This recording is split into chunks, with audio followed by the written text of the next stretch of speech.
from my life I can tell you it certainly is true.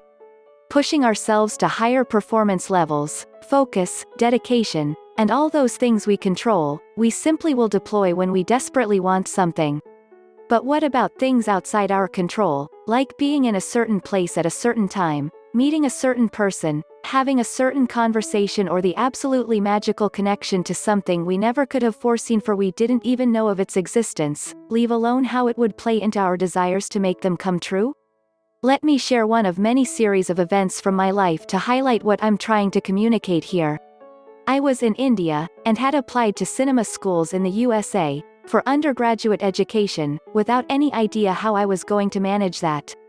I had no money, and no real scholarships or financial aid were available to foreign students. But I somehow thought I'd make it there. A handful accepted me, and the one that offered me earliest admission was Montana State University. It was also financially not intimidating, and my father said he could support me to some extent.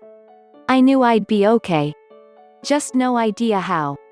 Then I got on to the visa process. The Indian government at that time had a restricted number of courses for which one could buy US dollars. So the bank told me I could not take my father's money to pay my fees. It dawned on me that this might get complicated, and was crestfallen, when the bank manager at Canara Bank in Bangalore told me I should pay a visit to the Reserve Bank. This was in mid-December, and I had to be in the USA in January just after New Year's. So I went to the Reserve Bank and they showed me the list of courses I could legally get foreign exchange for. No cinema.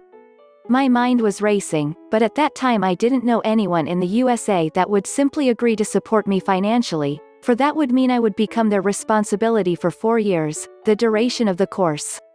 When I was about to leave, one junior manager came to me and asked me what I wanted. I told him and he looked at the list of courses and said, "Audio-video technology."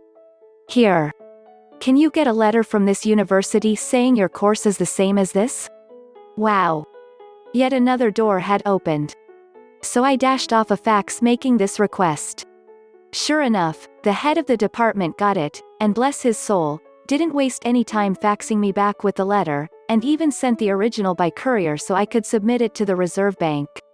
The fax was used to request the Reserve Bank HQ in Mumbai, along with the I-20, the main document for getting a student visa. I had to wait one harrowing day, after which the Reserve Bank asked if I could get the same person who signed the I-20 to sign this letter. Another fax making this request. Now I sat on pins, for the Christmas holidays were on. I would check at the General Post Office in Bangalore every day for a reply. Calling the university just put me onto answering machines. Then suddenly, the fax came. I dashed it off to the Reserve Bank and they processed it on a Friday and got me the clearance I needed. I ran and ran from then, till I got my visa, and the ticket to fly.